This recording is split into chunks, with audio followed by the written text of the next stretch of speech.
Oke, halo, selamat pagi, siang, sore, dan malam. Nah, untuk tema hari ini adalah kelebihan ikan Angler dibandingkan ikan gupi. Ini hanya menurut saya ya, jadi ya, ini hanya klaim saya. Nah, jadi ikan Angler ini adalah ikan gupi mini. Nama latinnya adalah Poecella winge. Jadi ini ikan ini untuk versi liarnya itu sering dipakai untuk penghuni selokan untuk membasmi jentik nyamuk. Jadi jenis liarnya itu biasanya dinamakan ikan cere atau gupi liar atau cetul atau apa saja sebutannya, karena tiap daerah beda sebutan. Nah, untuk angler yang saya jadikan sampel ini jenisnya adalah yellow jacket tiger. Mungkin dinamakan jacket tiger itu karena dia memakai jaket yang motifnya seperti motif harimau ya, jadi yellow jacket tiger. Nah, ini adalah ikan yang menurut saya bagus untuk dijadikan hiasan akuarium ya, terutama untuk settingan aquascape itu. Nah, langsung ke tema utamanya itu kelebihannya dari gupi.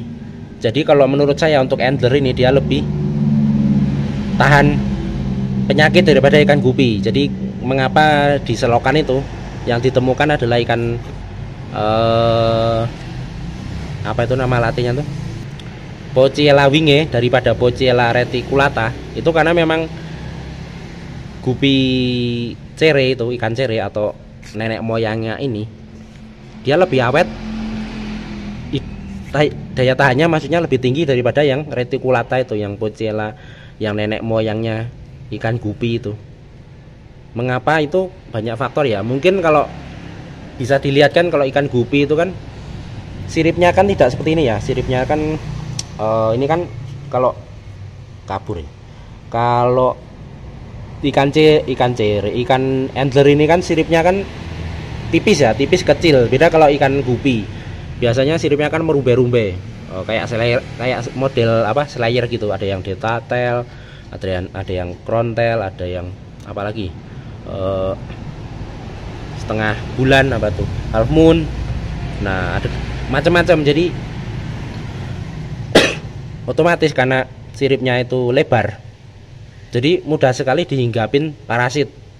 Otomatis nanti terus menjadi berpenyakit karena dihinggapin parasit kan, kemudian berpenyakit, kemudian mudah sakit. Nah, karena dihinggapin parasit, nah mudah sakit, kemudian mudah juga pindah alam. Beda dengan ini kan siripnya kecil.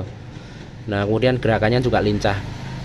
Kalau dia kena perubahan suhu saja, misalnya dari panas ke dingin dia masih awet. Beda kalau gupi, misalnya pagi panas, siang malam dingin, bukan pagi siang panas, sore malam dingin. Nah, gitu terus, besoknya pagi siang panas, siang sore malam dingin. Nah, akhirnya nanti si gupi tadi siripnya menjadi kuncup, menjadi stres, kemudian terus pindah alam. Jadi kalau menurut saya dia lebih mudah terserang penyakit untuk yang ikan gupi. Tapi ada juga yang bilang bahwa lebih awet. Nah, itu kalau menurut saya itu karena mereka sudah pro ya. Nah, yang saya fokuskan itu adalah untuk pemula. Jadi untuk pemula itu, kalau saran saya itu sebaiknya pelihara yang angler dulu, baru nanti kalau sudah paham seluk beluknya baru beralih ke gupi. Nah, itu tadi faktor bentuknya saja sudah kelihatan kalau gupi itu lebih lemah ya, dari cara, apalagi yang jantan ya, cara renang aja sudah lambat kan karena siripnya besar. Nah, dari situ kita sudah tahu bahwa ini ikan ini harus mempunyai atau memiliki penanganan ekstra ya. Nah, yang kedua itu yang sangat penting itu adalah mudah untuk menjual anakannya dengan harga yang sama. Jadi itu menurut saya untuk angler ini mudah untuk menjualnya dengan harga yang sama. Jadi misalnya kita beli indukan, misalnya ini sepasang harganya 25, contoh ya, bukan harga sebenarnya, mungkin 25 ya, 25.000. Nanti anakannya ketika lahir bisa, ketika besar bisa langsung kita jual dengan harga 25.000 juga sepasang. Ataupun di bawahnya dikit juga bisa, misalnya 20.000, itu juga bisa. Nah beda kalau gupi, misalnya kita beli indukannya harganya sepasang 100.000 misalnya. Nah nanti keluar anakannya itu masih harus kita seleksi, mana yang reject, mana yang grade C, mana yang grade B, mana yang grade A. Dan masalahnya untuk yang grade A itu atau yang menyerupai indukan, misalnya kita beli indukan yang bagus, itu sangat sedikit sekali yang keluar. Jadi yang rata-rata muncul cuma yang reject, yang grade C, yang grade B. Reject itu misalnya yang warnanya beda sama indukannya. Kemudian grade C itu misalnya yang warnanya itu apa ya, bocor, misalnya yang solid, misalnya solid merah nanti bocor ada sedikit garis-garis birunya. Kemudian grade B itu misalnya siripnya tidak sebagus apa itu, induknya. Jadi seperti itu. Jadi harus dipilah-pilah dulu baru nanti dijual. Dan yang susah itu adalah menjualnya juga. Kalau kita masih pemula ataupun belum punya nama atau tidak ikut komunitas gupi misalnya, itu sangat susah untuk menjualnya gupi yang berkualitas. Misalnya kita punya gupi yang berkualitas pun nanti akan ditawar murah. Bahkan biasanya sama pemborong itu cuma dihargai harga grosir aja, harga apa ya, harga per 100 ekor itu aja. Jadi harusnya bisa dijual 50.000 per ekor, jadi cuma 1.000 atau 2.000 aja per ekor. Jadi kalau kita tidak punya komunitas ataupun kita belum punya nama, misalnya farm kita itu terkenal, nah itu susah. Itu paling nanti cuma ditawar-tawar murah dan nanti akhirnya stres sendiri, terus gulung tikar karena susah untuk menjualnya kan.